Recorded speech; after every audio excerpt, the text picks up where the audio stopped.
Good morning. Welcome to Cost Accounting class. In this class, uh, today class will be with the methods of costing, technique of costing, and classification of costs. Classification of cost. In the last class, I explained about the elements of costing. So, the learning objective of this class is to know the method, techniques, and classification of cost. So, at the end, we will be able to understand which all the methods, techniques, and how the cost can be classified. Let's come back to first come back to the methods of costing. So we have only four type of costing, that is job costing, process costing, multiple costing, and form costing. So come back to first one, job costing. As the name specifies, cost will be calculated on a particular job. I will repeat. Cost is going to be calculated on a particular job. ನಮಗೆ ಸಿಗೋ order ಮೇಲೆ ನಾವು ಕಾಸ್ಟ್ನ calculate ಮಾಡಿದ್ರೆ ಅದನ್ನು ನಾವು job order casting ಅಥವಾ job casting ಅಂತ ಹೇಳ್ತೀವಿ. ಸಿಗೋ ಆರ್ಡರ್ ಮೇಲೆ ಫಾರ್ ಎಕ್ಸಾಂಪಲ್ ಪ್ರಿಂಟಿಂಗ್ ಪ್ರೆಸ್ ಅಥವಾ ಫರ್ನಿಚರ್ ಫಾರ್ ಎಕ್ಸಾಂಪಲ್ ಏನಂತಂದರೆ ನಮಗೆ ಆರ್ಡರ್ ಸಿಕ್ಕ ಮೇಲೆ ಏನು ಫರ್ನಿಚರ್ ಆರ್ಡರ್ ಸಿಕ್ಕ ಮೇಲೆ ಎಸ್ಟಿಮೇಟ್ ಹಾಕ್ಕೊಡ್ತೇವೆ ಈ ಫರ್ನಿಚರ್ನ ಮಾಡೋದಕ್ಕೆ ಎಷ್ಟು ಅಂತ. ಅದನ್ನು ನಾವು ಜಾಬ್ ಕಾಸ್ಟಿಂಗ್ ಅಥವಾ ಜಾಬ್ ಆರ್ಡರ್ ಕಾಸ್ಟಿಂಗ್ ಅಂತ ಹೇಳ್ತೀವಿ. In job costing only we have another two types, another that is batch costing and contract costing. So in the batch costing, as the name specifies, cost is going to be ascertained based on the batch.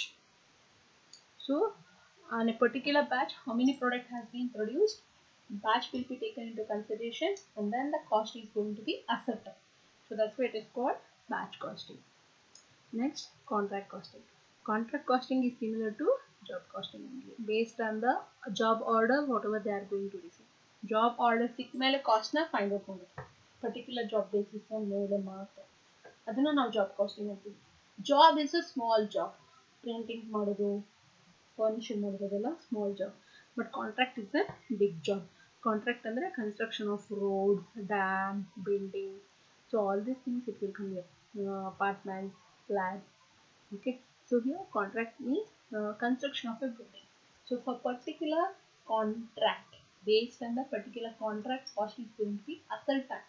So that we call it as a contract costing. So for example, I want to construct a house. So based on my estimation, based on the how much is the work, the cost is going to be ascertained. That we call it as a contract costing. Let's come back to process costing. As the name specifies, it is a process. So the product is going to be passed through a different process. So for example, chocolate. What do? First they will get the cocoa, then they are going to roast it, then they are going to make it a powder, then they are going to add a sugar. So many processes will be there. So here what they are going to do, for each process they are going to calculate a cost. What is the cost for roasting cocoa and then making it powder, then adding sugar, then making it other ingredients whatever is needed to make it a chocolate, and then producing the chocolate. So these process we call it as in a roasting process, how much is the cost, then the roasting to powder, making the cocoa as in a powder, how much it will cost. For each process they are going to find out a cost, means the final product will be come out after so much of after the processing. So this way for each process they are going to find out the cost. So that we call it as a process costing. Next, single output or a unit costing. Here what will happen is like a process costing only, but standardized one. So here what they are going to do it here means unit costing, total product produced divided by number of units. ಅಂದರೆ ಈಗ 1 lakh ಪ್ರಾಡಕ್ಟ್ನ produce ಮಾಡಿದ್ರೆ 10 lakh rupees ಇದೆ. So 10 lakh is the cost divided by 1 lakh. So how much it will come? How many 100 rupees it will come? 1 lakh divided 1 lakh divided by 1 lakh. So here 10 lakh divided by 1 lakh, it comes to 10 rupees. So that is a unit cost, that is a per unit cost, that we call it as a single output or a unit costing. This will be applied wherever the homogeneous product will be produced. Homogeneous means same product. Homogeneous means it will be similar type of a product. So that we call it as a homogeneous product. Okay. Operating costing. Operating means, as the name specifies, here how much it will cost to operate. For example, here this operating costing will be used in a more in transports, school and power supply, hospital, cinema also they will also they will use. Operating means here the bus will travel from one place to another place. So what is the cost of running the bus from one place to another place? So that we call it as an operating cost. So the bus need to means running cost. The school is running. The school need to be a school will be running is for the whole year. What is the cost of running the school? Okay. So what all the expenditure it will come? They are going to consider operating. That means best example will be transport, and this will travel from one place to another place. What is the cost of that transportation? How much they need to charge? Okay, that we call it an operating cost. Next, operation costing. So as the name specified, it is a operation. So for each process, for here, as it's like a process costing only. Here, what they do for each process or each operation, they are going to ascertain the cost and then they are going to find out the total cost. In process costing, what will happen means it will be transferred. First process cost will be transferred to second process. Second process cost will be transferred to third process. But in operation costing, what will happen means each process cost will be identified separately. Then this will be taken to total together. Then they are going to find out the cost. So that cost we call it as an operation costing. Next, come back to multiple array. Multiple array composite costing. So multiple array composite costing means any two methods of costing techniques will be used. So if I use process costing and contract costing and batch costing, contract and any two methods, any multiple methods will be used for calculating a cost. So that we call it a multiple array composite costing. More than one method will be used to ascertain the cost. Next, farm costing. So this will be used for agricultural industry. So for each agriculture industry, okay, for calculation of farming, calculation of agriculture cost, they are going to use this farm costing.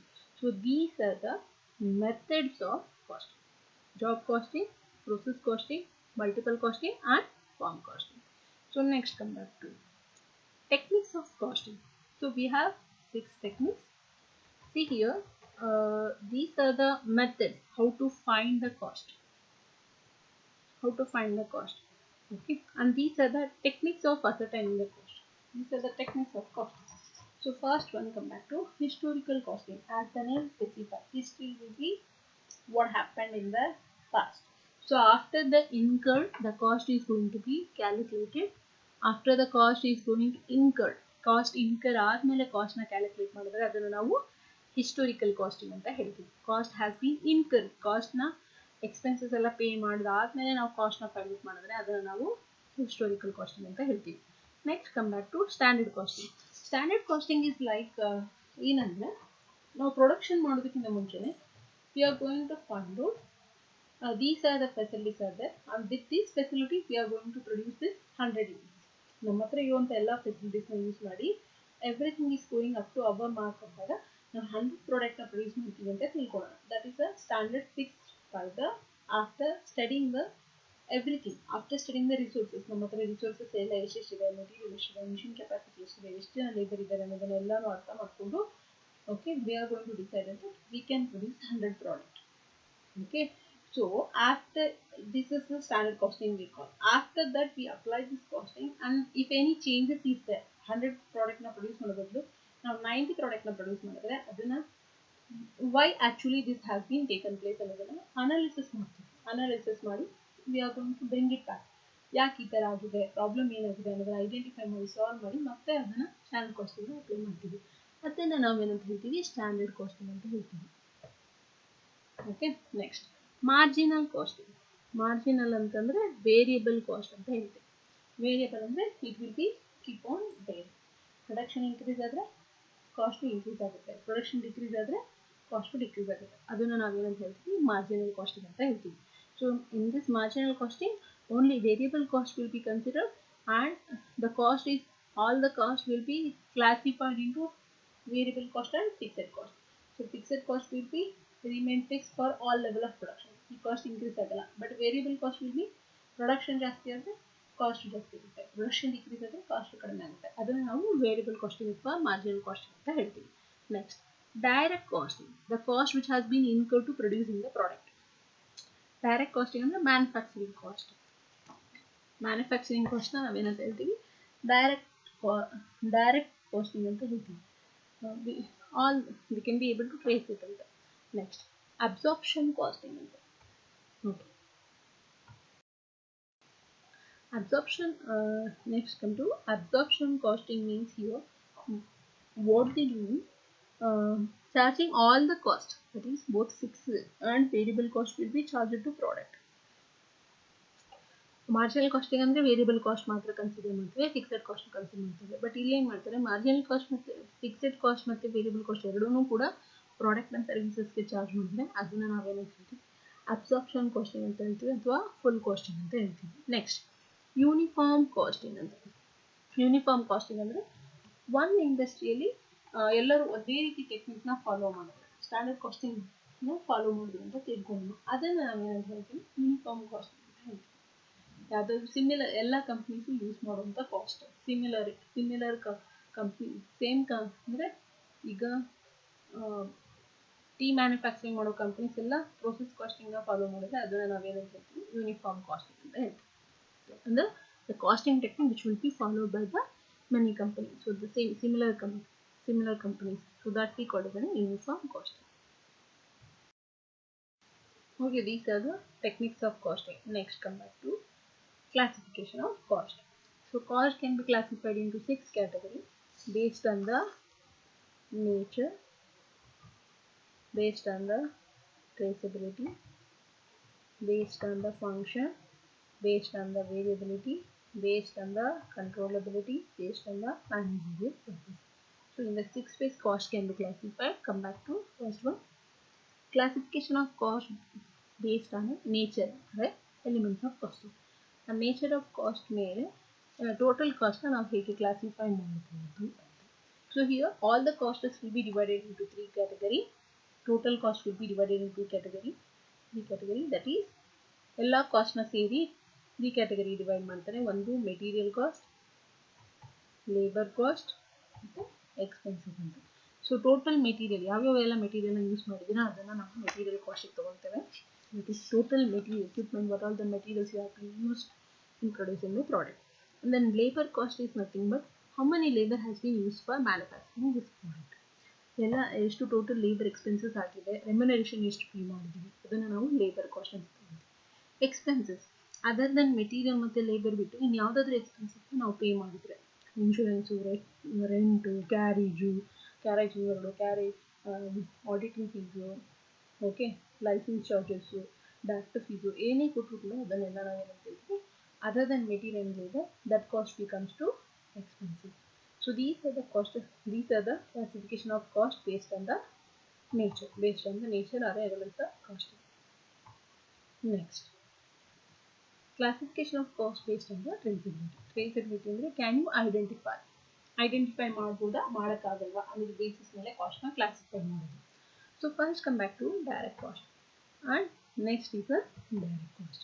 So direct cost is the cost which will be able to trace it. You are able to identify that cost, we call it as a direct cost.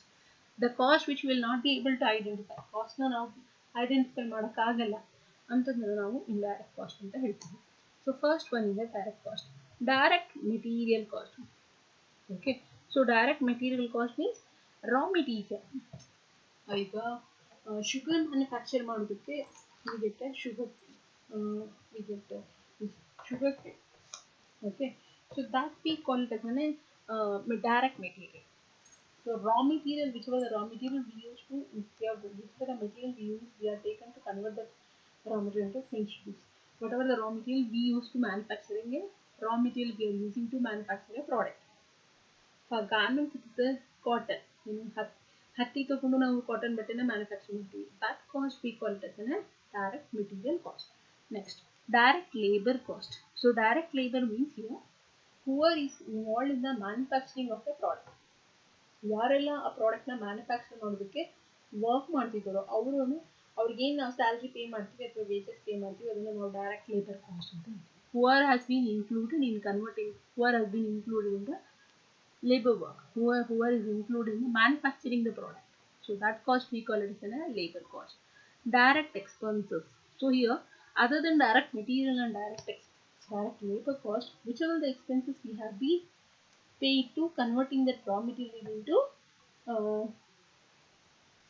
into finished goods. So those expenses we call it as a direct expenses.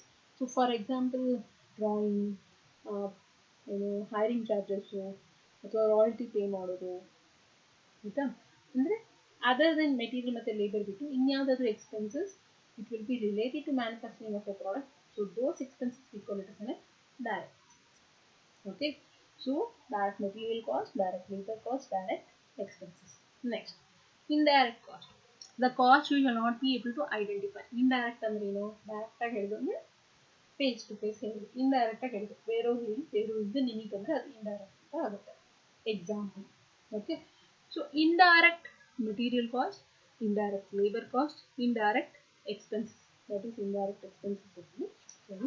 So come back to the indirect material cost. Best example is, see, ಈಗ car manufacture ಮಾಡಬೇಕಾದ್ರೆ example ಕೊಡ್ತೇನೆ ಮತ್ತು ನೀವು ಹೇಳ್ತೇನೆ.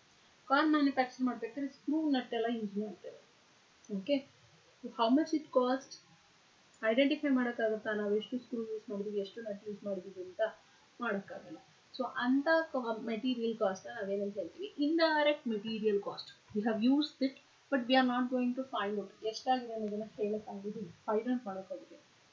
One more example, ಈಗ ಗಾರ್ಮೆಂಟ್ಸಲ್ಲೆಲ್ಲ ಬಟ್ಟೆ stitch ಮಾಡೋದಕ್ಕೆ ಸ್ಟಿಚ್ ಮಾಡಿ ಸೇಲ್ ಮಾಡ್ತಾರೆ. ಓಕೆ, ಮ್ಯಾನುಫ್ಯಾಕ್ಚರಿಂಗ್ ರೆಡಿಮೇಡ್ ಡ್ರೆಸ್ಸಸ್ನೆಲ್ಲ ಸೇಲ್ ಮಾಡಬೇಕಾದ್ರೆ what is the cost of button and what is the cost of the thread? ಆ ಬಟ್ಟೆ ಹೊಲಿಯೋದಕ್ಕೆ ದಾರ ಉಪಯೋಗಿಸ್ತಾರೆ, ದಾರ ಮತ್ತು ಆ ಬಟ್ಟೆಯಲ್ಲಿ ಉಪಯೋಗಿಸುವಂಥ ಬಟನ್ ಎಷ್ಟು ಕಾಸ್ಟ್ ಆಗುತ್ತೆ? ಆ ಪರ್ಟಿಕ್ಯುಲರ್ ಶರ್ಟ್ನ ಸ್ಟಿಚ್ ಮಾಡಬೇಕಾದ್ರೆ ಐಡೆಂಟಿಫೈ ಮಾಡೋಕ್ಕಾಗುತ್ತಾ? ಮಾಡೋಕ್ಕಾಗಲ್ಲ. ಅದನ್ನು ನಾವೇನಂತ ಹೇಳ್ತೀವಿ? ಇಂಡೈರೆಕ್ಟ್ ಮೆಟೀರಿಯಲ್ ಕಾಸ್ಟ್ ಅಂತ ಹೇಳ್ತೀವಿ. Next, indirect labour cost. Indirect labour cost ಅಂದರೆ ಮ್ಯಾನುಫ್ಯಾಕ್ಚರಿಂಗ್ ಮಾಡೋದಕ್ಕೆ ಅವ್ರು ಹೋಗಿರೋದು. ಮ್ಯಾನುಫ್ಯಾಕ್ಚರಿಂಗ್ ಹೋದರೆ ಅದು any labor has been used for the purpose of converting raw material into finished goods, that cost will come to direct labor cost. Okay, administration office ಇರುತ್ತೆ, head office ಇರುತ್ತೆ, factory ಇರುತ್ತೆ, office ಇರುತ್ತೆ. Office ಸ್ಟಾಫಿಗೆ ಕೊಡುವಂಥ ಸ್ಯಾಲ್ರಿನ ನಾವೇನಂತ ಹೇಳ್ತೀವಿ? Indirect labour cost ಅಂತ. They are not included in the manufacturing of the product but they are included in the managing the office. So whatever the salary they pay, that cost also we are going to incur in the considering the total cost of the product.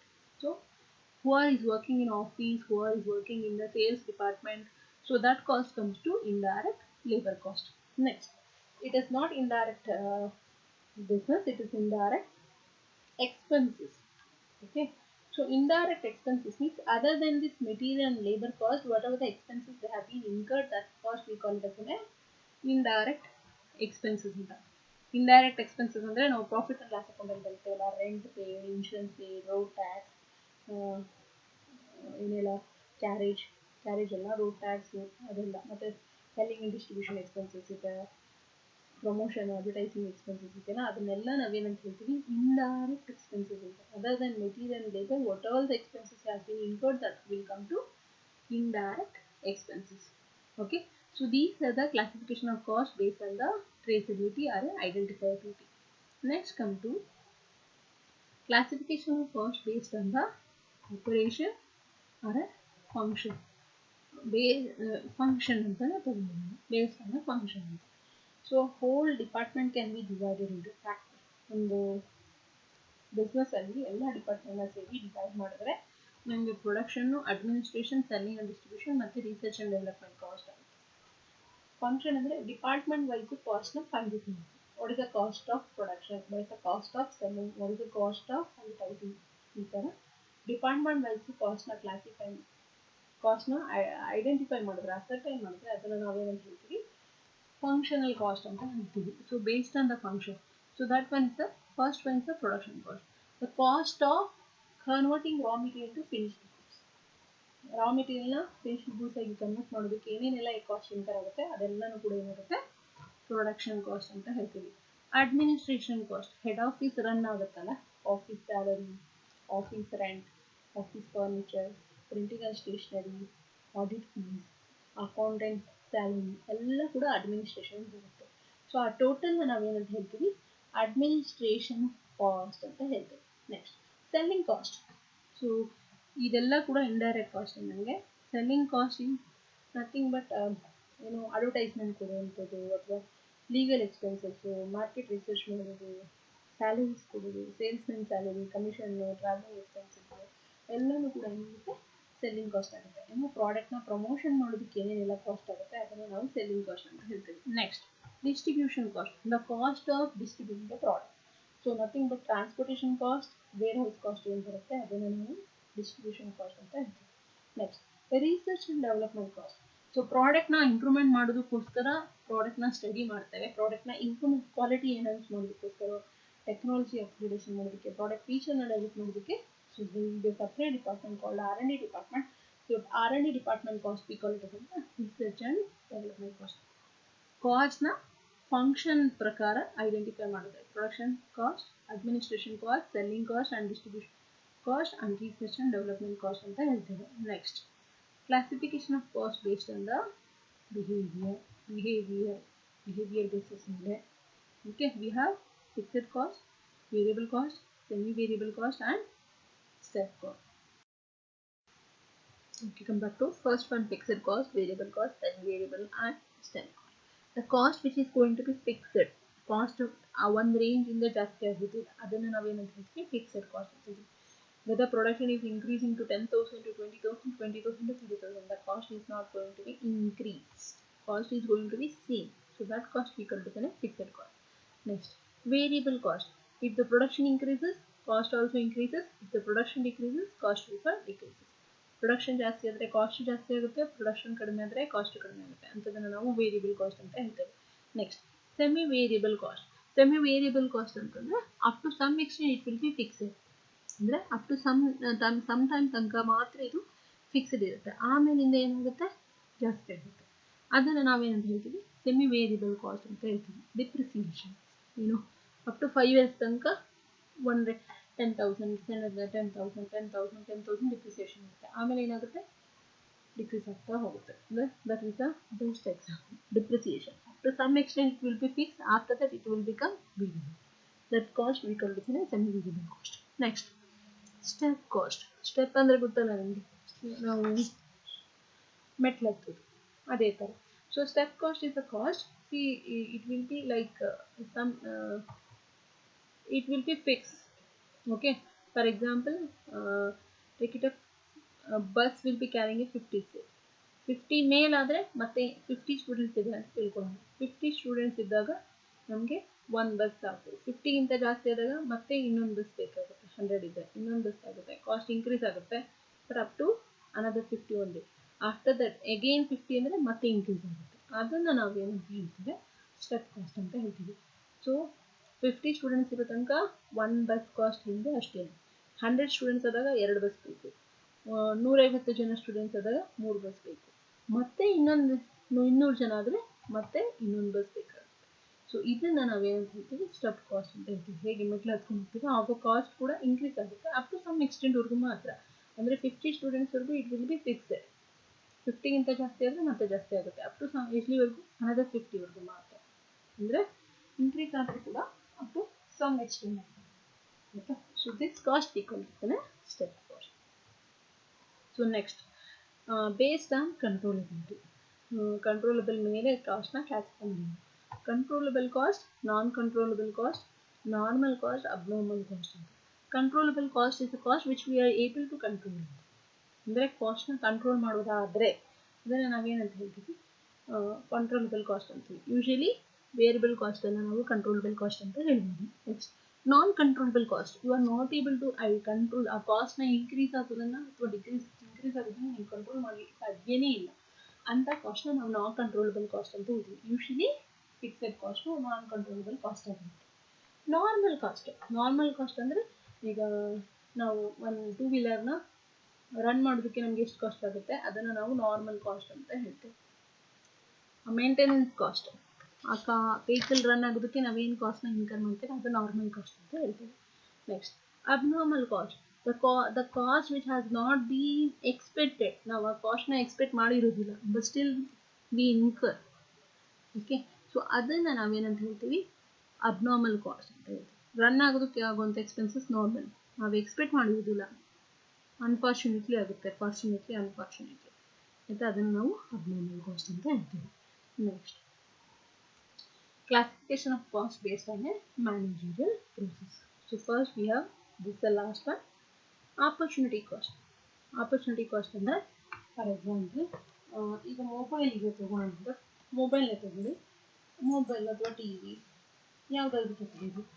ಈಗ for example I will take go for A laptop. ಈಗ laptop purchase ಮಾಡೋದಾದರೆ HP ಇದೆ, del ಇದೆ, ಅನ್ನೋದು access ಇದೆ, ತುಂಬ ಬೇರೆ ಎಲ್ಲ ಬ್ರ್ಯಾಂಡ್ಸ್ ಇದೆ. ಬಟ್ ನಾವು ಯಾವುದನ್ನಾದರೂ ಒಂದನ್ನು ಪರ್ಚೇಸ್ ಮಾಡಿದ್ರೆ ಇನ್ನೊಂದನ್ನು ಪರ್ಚೇಸ್ ಮಾಡೋಕ್ಕಾಗಲ್ಲ. ಫಾರ್ ಎಕ್ಸಾಂಪಲ್ ನಾನು ಡೆಲ್ ತೊಗೊಂಡ್ರೆ HP ಬಿಡಬೇಕಾಗುತ್ತೆ, HP ತೊಗೊಂಡ್ರೆ ಡೆಲ್ ಬಿಡಬೇಕಾಗುತ್ತೆ, ನಾವೆರಡೂ ತೊಗೊಳಕ್ಕಾಗಲ್ಲ. ಅದನ್ನು ನಾವೇನಂತ ಹೇಳ್ತೀವಿ, ಆಪರ್ಚುನಿಟಿ ಕಾಸ್ಟ್ ಅಂತ ಹೇಳ್ತೀವಿ. ಒಂದನ್ನು ಪರ್ಚೇಸ್ ಮಾಡೋದಕ್ಕೆ ಇನ್ನೊಂದನ್ನು ತೊಗೊಳಕ್ಕಾಗಲ್ಲ, ಅದನ್ನು ನಾವೇನಂತ ಹೇಳ್ತೀವಿ, ಆಪರ್ಚುನಿಟಿ ಕಾಸ್ಟ್ ಅಂತ ಹೇಳ್ತೀವಿ. ಯಾವುದಾದ್ರು ಒಂದು ಮಾತ್ರ ಪರ್ಚೇಸ್ ಮಾಡ್ಬೋದು. HP ತೊಗೊಂಡ್ರೆ ಡೆಲ್ ಆಗಲ್ಲ, ಡೆಲ್ ತೊಗೊಂಡ್ರೆ HP ಆಗಲ್ಲ. HP ತೊಗೊಂಡಾಗ ಡೆಲ್ನ ಮಿಸ್ ಮಾಡ್ತೀವಿ, ಅದನ್ನು ನಾವು ಆಪರ್ಚುನಿಟಿ ಕಾಸ್ಟ್ ಅಂತ ಹೇಳ್ತೀವಿ. ಇದನ್ನು ತೊಗೊಂಡಿದ್ದಕ್ಕೆ ಅದು. ಈಗ ಒನ್ ಮೋರ್ ಎಕ್ಸಾಂಪಲ್, ನೀವು BCom ಮಾಡ್ಬೋದು, BBA ಮಾಡ್ಬೋದು. ಈಗ BCom ತೊಗೊಂಡ್ಮೇಲೆ BBA ಮಾಡ್ತೀವಿ, BBA ತೊಗೊಂಡ್ರೆ BCom ಮಾಡ್ತೀವಿ. ಅದನ್ನು ನಾವೇನು ಹೇಳ್ತೀವಿ, ಆಪರ್ಚುನಿಟಿ ಕಾಸ್ಟ್ ಅಂತ ಹೇಳ್ತಾರೆ. ಅಂದರೆ ನೀವೇ BBA ತೊಗೊಂಡಿರೋದ್ರಿಂದ BCom ಮಾಡೋಕ್ಕಾಗಲ್ಲ, ಅದನ್ನು ಮಾಡಿದರೆ ನಿಮಗೆ ಸಿಗುವಂಥ ಬೆನಿಫಿಟ್, ಅದನ್ನು ನಾವು ಇದನ್ನು ತೊಗೊಂಡಿದ್ದಕ್ಕೆ ಅದು ಲಾಸ್ ಆಯಿತು, ಅದನ್ನು ನಾವು ಆಪರ್ಚುನಿಟಿ ಕಾಸ್ಟ್ ಅಂತ ಹೇಳ್ತೀವಿ. Relevant cost. So here as the name specify, relevant, ನೀವು ಈ ಪರ್ಟಿಕ್ಯುಲರ್ ಪ್ರಾಡಕ್ಟ್ನ ತೊಗೊಳೋದಕ್ಕೆ ಏನು ಸ್ಪೆಂಡ್ ಮಾಡ್ತೀವಿ. ಈಗ ಡೆಲ್ ಲ್ಯಾಪ್ಟಾಪ್ನ ಪರ್ಚೇಸ್ ಮಾಡೋದಕ್ಕೆ whatever the expenses you are going to incur, that we call it as a relevant cost ಅಂತ. ಅಂದರೆ the cost which is necessary to purchase that, ಆ ಕಾಸ್ಟ್ನ ನೆಸೆಸರಿ. ನೀವು ಡೆಲ್ ಲ್ಯಾಪ್ಟಾಪ್ ತೊಗೊಂಡ್ರು, HP ತೊಗೊಂಡ್ರು, ಏನೋ ಒಂದು 30,000 ಪೇ ಮಾಡಿದ್ರು ಅಂದರೆ ಅದರ ಕಾಸ್ಟ್ನ ನಾವೇನು ಹೇಳ್ತೀವಿ, ರಿಲವೆಂಟ್ ಕಾಸ್ಟ್ ಅಂತ ಹೇಳ್ತೀವಿ. Which is expected, which is we are going to incur for the purpose. Okay, differential cost ಅಂತ. ಡಿಫ್ರೆನ್ಷಿಯಲ್ ಕಾಸ್ಟ್ ರಿಪೀಟ್ ಆಗಿದೆ. ಸೊ ಡಿಫ್ರೆನ್ಷಿಯಲ್ ಕಾಸ್ಟ್ ಮೀನ್ಸ್, ಈಗ ಪ್ರೊಡಕ್ಷನ್ ಇನ್ಕ್ರೀಸ್ ಆದರೆ ಕಾಸ್ಟ್ ಇನ್ಕ್ರೀಸ್ ಆಗುತ್ತೆ, ಪ್ರೊಡಕ್ಷನ್ ಡಿಕ್ರೀಸ್ ಆದರೆ cost decrease ಆಗುತ್ತೆ, ಅದನ್ನು ನಾವು variable cost ಅಂತ ಹೇಳ್ತೀವಿ. ಓಕೆ, ಸೊ ಇನ್ಕ್ರೀಸ್ ಆದಾಗ ಇನ್ಕ್ರೀಸ್ ಆಗೋದು ಎಷ್ಟು ಲೆವೆಲ್ಗೆ ಇನ್ಕ್ರೀಸ್ ಆಗುತ್ತೆ, ಡಿಕ್ರೀಸ್ ಆದರೆ ಎಷ್ಟು ಲೆವೆಲ್ಗೆ ಡಿಕ್ರೀಸ್ ಆಗುತ್ತೆ ಅನ್ನೋದನ್ನು ಫೈಂಡ್ ಔಟ್ ಮಾಡಿದ್ರೆ ಅದನ್ನು ನಾವು ಡಿಫ್ರೆನ್ಷಿಯಲ್ ಕಾಸ್ಟ್ ಅಂತ ಹೇಳ್ತೀವಿ. ಫಾರ್ ಎಕ್ಸಾಂಪಲ್ 1 lakh ಪ್ರಾಡಕ್ಟ್ನ ಪ್ರೊಡ್ಯೂಸ್ ಮಾಡೋದಕ್ಕೆ 10 lakh ಆಗುತ್ತೆ, ಆಯಿತಾ. ಅದೇ 10,000 ಪ್ರಾಡಕ್ಟ್ನ ಪ್ರೊಡ್ಯೂಸ್ ಮಾಡೋದಕ್ಕೆ 1 lakh ಆಗುತ್ತೆ. ಅಂದರೆ ಇನ್ಕ್ರೀಸ್ ಆದಾಗ ಕಾಸ್ಟ್ ಎಷ್ಟು ಇನ್ಕ್ರೀಸ್ ಆಯಿತು, ಡಿಕ್ರೀಸ್ ಆದಾಗ ಕಾಸ್ಟ್ ಎಷ್ಟು ಡಿಕ್ರೀಸ್ ಆಯಿತು ಅನ್ನೋದನ್ನು ಫೈಂಡ್ ಔಟ್ ಮಾಡಿದ್ರೆ ನಾವು ಅದನ್ನು ಡಿಫ್ರೆನ್ಷಿಯಲ್ ಕಾಸ್ಟ್ ಅಂತ ಹೇಳ್ತೇವೆ. Next come back to sunk cost. Sunk cost is sunk cost ಅಂದರೆ which is yet to incur or you have incurred already, either already incurred or yet to incur. ನಾವು incur ಆಗೋಗಿರ್ತೀವಿ ಅಥವಾ ಮುಂದೆ incur ಆಗ್ತೀವಿ ಅಂತ ಕಾಸ್ಟ್ನ ನಾವು sunk cost ಅಂತ ಹೇಳ್ತೀವಿ. For example depreciation of the machinery, ನಾವು ಪರ್ಚೇಸ್ ಮಾಡಿದ್ರೆ ಇದು ಡಿಪ್ರಿಸಿಯೇಷನ್ ಆಗೇ ಆಗುತ್ತೆ. ಪರ್ಚೇಸ್ ಮಾಡಿದ್ಮೇಲೆ ಆದರೂ ಆಗುತ್ತೆ, ಪರ್ಚೇಸ್ ಮಾಡೋದಕ್ಕಿಂತ ಮುಂಚೆನಾದರೂ ನಾವು ಆ ಕಾಸ್ಟ್ನ ಕ್ಯಾಲ್ಕುಲೇಟ್ ಮಾಡ್ಕೋಬೇಕಾಗುತ್ತೆ. ಸೊ ಅದನ್ನು already incurred or yet to be incurred ಅಂತ, ಅದನ್ನು ನಾವೇನಂತ ಹೇಳ್ತೀವಿ, ಸಂಕ್ ಕಾಸ್ಟ್ ಅಂತ ಹೇಳ್ತೀವಿ. ಓಕೆ,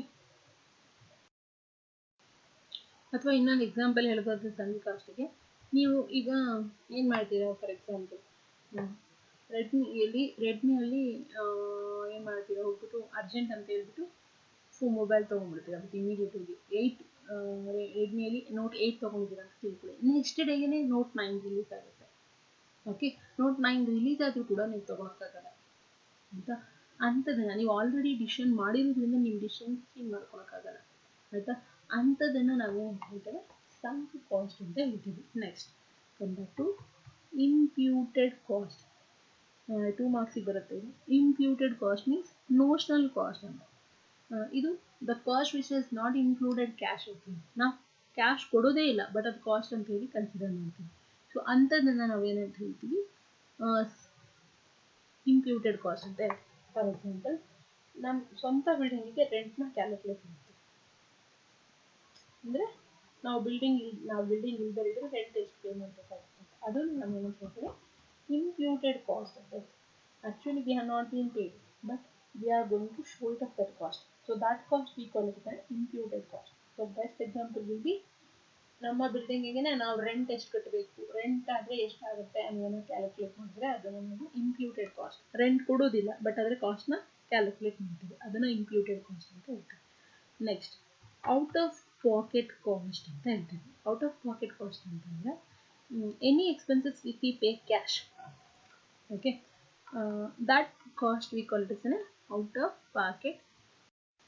ಅಂದರೆ ಔಟ್ ಆಫ್ ಪಾಕೆಟ್ ಕಾಸ್ಟ್ ಅಂದರೆ ಪಾಕೆಟಿಂದ ಹೋಗುವಂಥದ್ದು ಅಂತ. ಪಾಕೆಟಿಂದ ಹೋಗುವಂಥದ್ದು ಅಂದರೆ ಕ್ಯಾಶ್ ಎಲ್ಲೆಲ್ಲಿ ಪೇ ಮಾಡ್ತಿರೋ, ಯಾವ್ಯಾವ ಎಕ್ಸ್ಪೆನ್ಸಸ್ಗೆ ಕ್ಯಾಶ್ ಪೇ ಮಾಡ್ತಿರೋ ಅದನ್ನೆಲ್ಲ ನಾವು ಔಟ್ ಆಫ್ ಪಾಕೆಟ್ ಕ್ಯಾಶ್ ಅಂತ ಹೇಳ್ತೀವಿ. ಕ್ಯಾಶ್ ಪೇ ಮಾಡುವಂಥದ್ದು, ಎಲ್ಲೆಲ್ಲಿ ಕ್ಯಾಶಲ್ಲಿ ನಾವು ಪರ್ಚೇಸ್ ಮಾಡ್ತೇವೆ, ಕ್ಯಾಶ್ ಯೂಸ್ ಮಾಡ್ತೇವೆ, ಅದನ್ನು ನಾವು ಔಟ್ ಆಫ್ ಪಾಕೆಟ್ ಕಾಸ್ಟ್ ಅಂತ ಹೇಳ್ತೀವಿ. Next come back to conversion cost ಅಂತ. Converting raw material to finish goods. Raw material ತೊಗೊಂಡು ಫಿನಿಶ್ ಗುಡ್ಸ್ನ ಕನ್ವರ್ಟ್ ಮಾಡೋದಕ್ಕೆ ಎಷ್ಟು ಕಾಸ್ಟ್ ಆಗಿದೆ ಅದನ್ನು ಫೈಂಡ್ ಔಟ್ ಮಾಡಿದ್ರೆ that cost we call it as conversion cost ಅಂತ ಹೇಳ್ತೀವಿ. Okay, so these are the cost based on the managerial purpose. Thank you.